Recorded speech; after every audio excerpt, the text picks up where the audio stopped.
Hi, I'm Brian Levy. I'm the Chief Relationship Officer for Manchester Care Homes and Cambridge Caregivers. I'm also the host of the Manchester Living podcast. The purpose of the podcast is to help people navigate the complex maze of elder care. There is a lexicon of elder care terms on the website at manchesterlivingpodcast.com.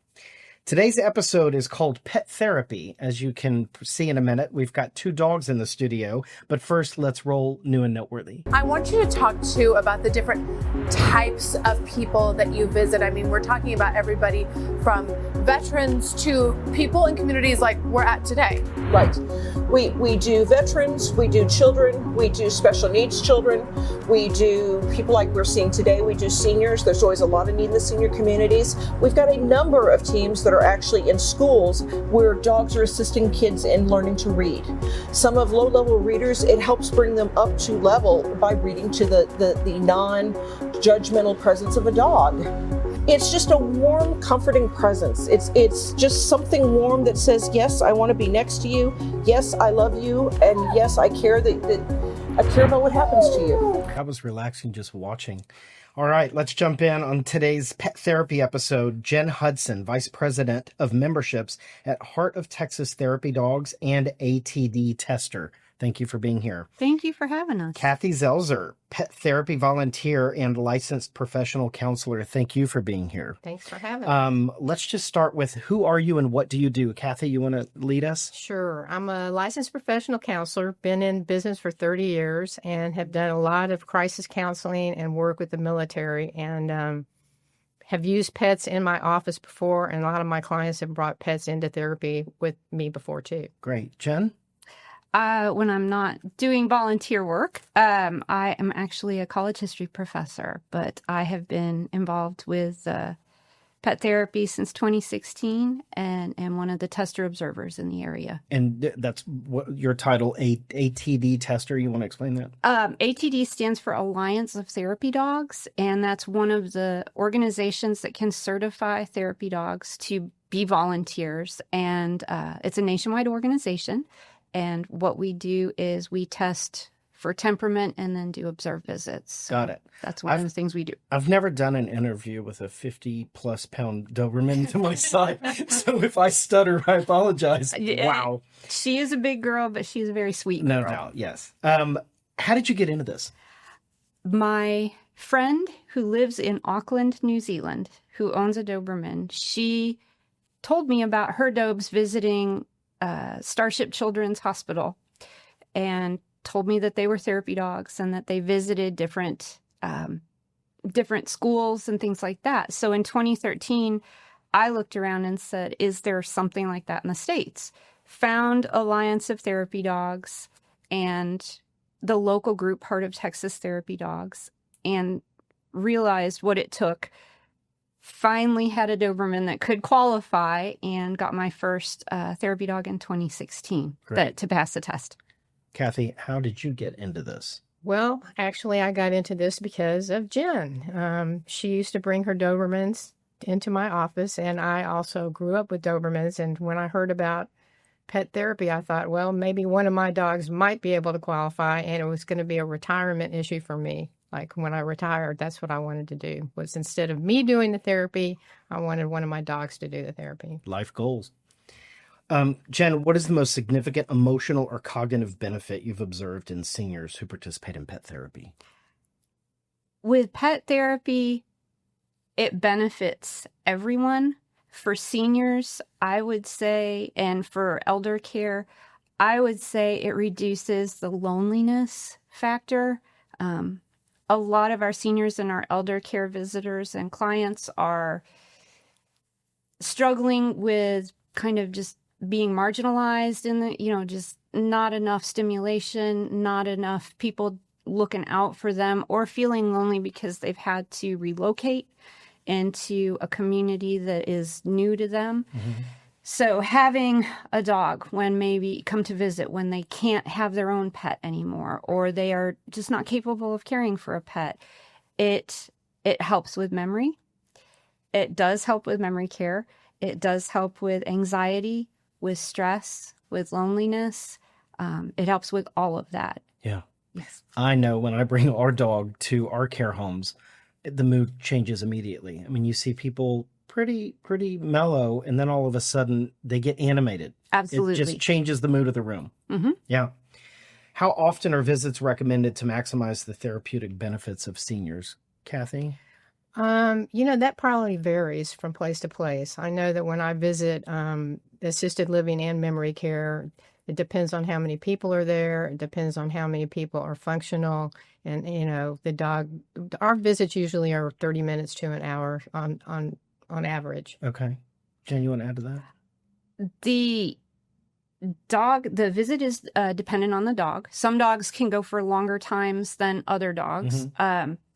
And it also depends on the size of the place. There are some memory care facilities or elder care facilities that are smaller, so it's easy to maneuver them with a dog. Some are multi-story and pretty vast or multi-building, so you kind of have to space your time out. Makes sense.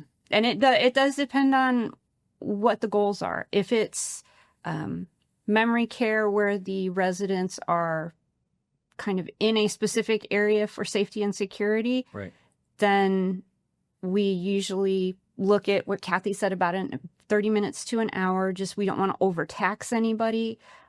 If it's a hospice situation, then it really depends on, the state of things, which change constantly. So you've got a lot of variables. And you described like a memory care unit. Yes. Do you keep the dogs on leash? Do they free roam? What is that scenario like? For ATD, we must be leashed. Okay. The leash must be 4 feet long or shorter, and it must be attached to us. We must have it in our hand at all times. Got it. So the only time a dog could be off leash or not in our hands is when they're performing a trick. And only one dog at a time. That's just for safety and liability. Makes sense. Cathy, what is the difference between therapy, emotional support, and service dogs? Okay, that's a better question for Jen to answer that. Okay, let me ask Jen. Service dogs are the dogs that people see who perform tasks or have a specific requirement that they fulfill for a specific human. It can be physical or mental. They are covered by ADA. They are covered by federal law. And those are the dogs that usually have the vests saying, do not pet, service dog, do not pet. They can go into restaurants, into grocery stores, on airplanes, things like that. They are welcome almost anywhere and everywhere. Covered by ADA. Yes, Okay. They are covered by federal law. They're covered by EEOC, Equal Opportunity Employment Act, Fair Housing, all of those things. So those dogs, and if you ever see a dog that says service dog, do not pet, they are on duty. So always, always, always ask to pet any dog, but especially those dogs. And usually just treat those like you would the TSA dogs at the airport. Don't pet them because they're working. Don't look at them. Yeah, you don't necessarily want to look at them because they're focused on their human. Right. Emotional support dogs, you can pretty much purchase that designation online. Yep. True. It is not just a dog, but a peacock, a snake, a monkey. Yeah, I've seen them all. They got pretty popular for airplane flights and things like that. And airlines have since reconsidered their rules. A little bit. But for the most part, emotional support dogs do provide comfort to their owner. The status usually helps with rental agreements. So that's about the only way that they interact with the law. Mm-hmm. Therapy dogs are certified through certain groups. There are a handful of organizations nationwide that certify therapy dogs and provide them with liability insurance. So they are covered from an insurance standpoint. There are no laws that cover those dogs. They are not free to go anywhere and everywhere they want. Neither are emotional support animals. Okay. Therapy dogs visit places where they are invited. That is what they do. I don't bring my therapy dog to a restaurant, to a grocery store. She may not travel on a plane like a service dog. She can travel, but she follows a family pet rule versus a service dog. Yes. No, they are not interchangeable terms. Good to know. How do you determine which animals and which seniors are a good match for each other? Which animals and which seniors? I think that that's just sort of a gut thing. I mean, when I take Lexi and we go to memory care, we also kind of rely on the nurses and we rely on the people in charge to tell us who we can see and who we can take the dogs for. And it's pretty amazing what happens, but they know what's going on. Intuitively? Intuitively, Yeah. sure. Are there particular breeds that are most effective as therapy dogs than others? No. The very short answer is no. With Alliance of Therapy Dogs, the only dogs that may not be considered are wolf hybrids. And it's not because they're, mean or anything like that. It's just because the vaccination requirements, the efficacy of the rabies vaccine really hasn't been proved for them. So, But for a dog to get certified, yeah, any dog, any breed, a mixed breed, a rescue dog, a pedigreed confirmation champion, an oversized Doberman.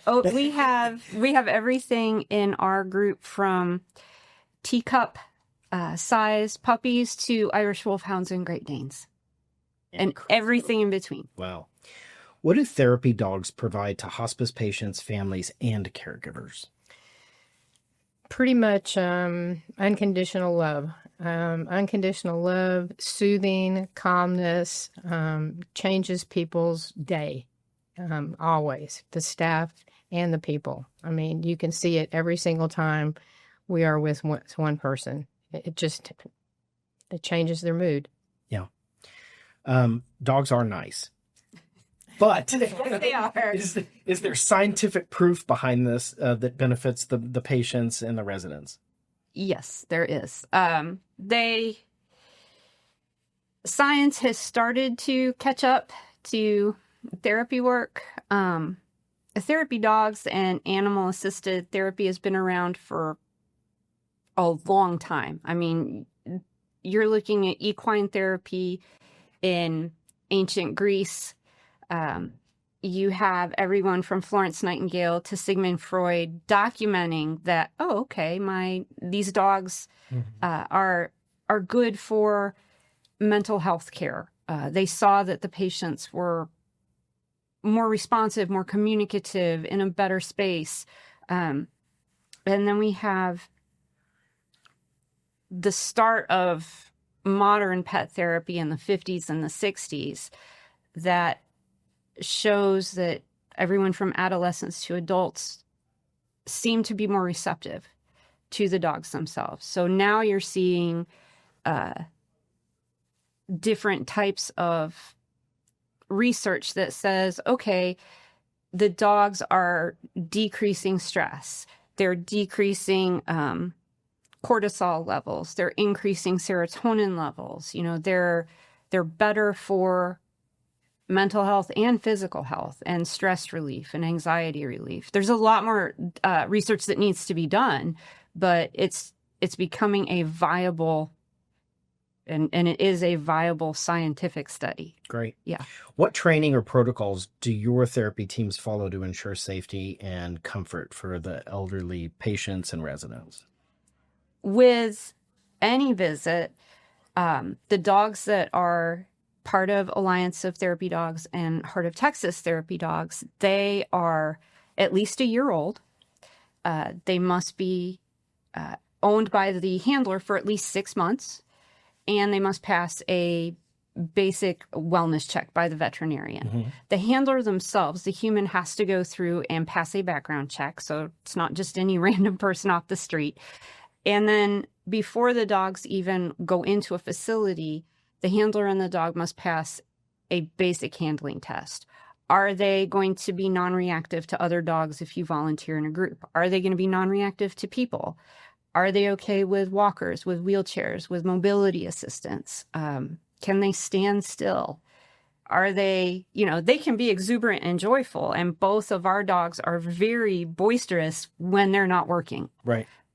So, but can they calm down and be a calm presence when they need to work? Depending on the dog's size, it depends on how, if they can get on furniture, if they can be, if they can sit on laps, the smallest dogs can. So those types of things are all checked and rechecked on during the handling test and then during the observed visits before we turn them loose into the wild. Great. Cathy, this must be very, very gratifying for you when you're working with the elder community, when you bring your sweet dog, and elaborate on that. It's really been so rewarding for me, and it's just like transferring my own skills as a counselor to my dog. And she's new at this, but she's really learning. And so it's just miraculous. And I mean, there's many examples I can come up with, but when you go into a memory care place and you're with one patient who hasn't spoken in a day or two, and all of a sudden Lexi climbs up on the bed with this person, and all of a sudden she starts speaking. Words flow.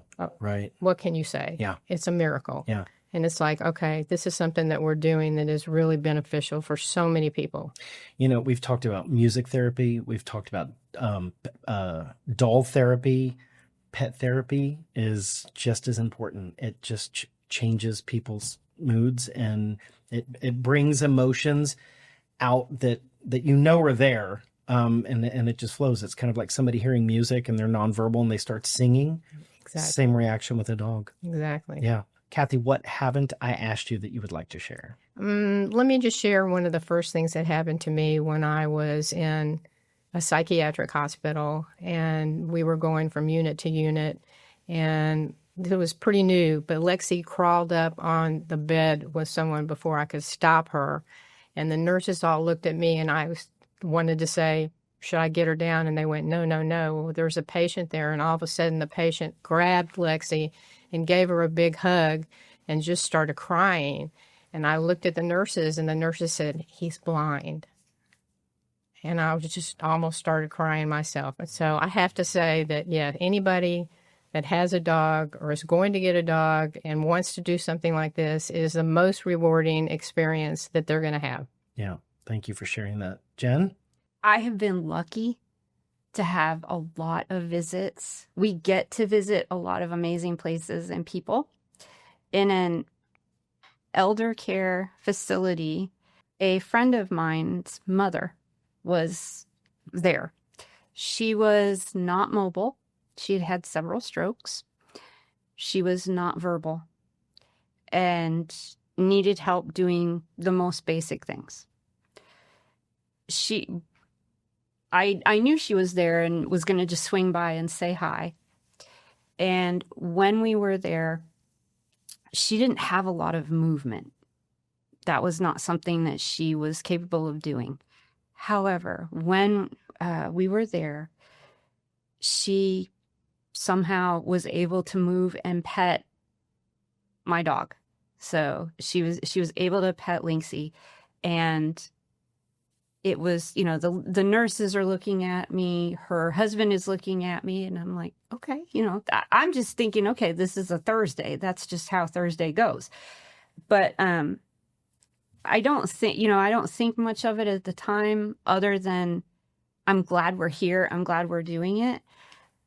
I ended up receiving a message from her daughter saying that was the most movement, most joy. She was smiling, she was reacting, and it was a positive experience for her and for her mom. And she said she hasn't done that in a long, long time. Wow. And I thought, okay, this is divine intervention, right? Yeah, I mean, it really is. And you take for granted what various therapies can do for various people, whether it's art, doll, music, dogs, but they reach people on levels that human contact and connection can't. And the dogs don't judge. They keep your secrets. They're in network, so, you know, and their pay is a little bit of scratch. Right, and right. A few, you know, a few head pets. So, I mean, that right there is, they're worth all of it. And in a world like this, where everyone needs a little bit more love, a little bit more patience, a little bit more kindness, a lot less stress, these guys are perfect for it. No doubt. Great segue to the nugget portion of this episode. Nobody listens like our dogs do. No, I saw this the other day. I'm like, oh, there's my nugget. Yeah. I mean, love that. seriously, the best therapist you could ever have. That is so Right cute. there. Yes. All right, on to the lightning round. There's an opportunity for viewers to get to know you guys outside of your volunteering here. We'll start with Cathy and move to Jen. Quick answers. Where were you born and raised? Dallas, Texas. Rochester, New York. College and degree. UTD undergraduate, UNT master's. UTA, University of Texas of Arlington, has all my money. Oh, first concert. Beatles. First concert. Rat and Poison, January 3rd, 1986. Nice. Worst modern invention. Social media. Oh, ditto. Social media. Do you stay in touch with childhood friends? Mini. A few. Mountains or beach? Beach. Beach. Call or text? Text. Text. Text. Ever lived abroad? No. No. Can you change a tire? Yes. Absolutely. iPhone or Android? Android. iPhone. Are you sentimental? Yes. Well, clearly. About my dogs. Yes, of course. Karaoke, yes or no? If I get the opportunity. Same. All right. Is a hot dog a sandwich? No. Yes. Do you believe in aliens? Yeah. Why not? Y'all are so fascinating.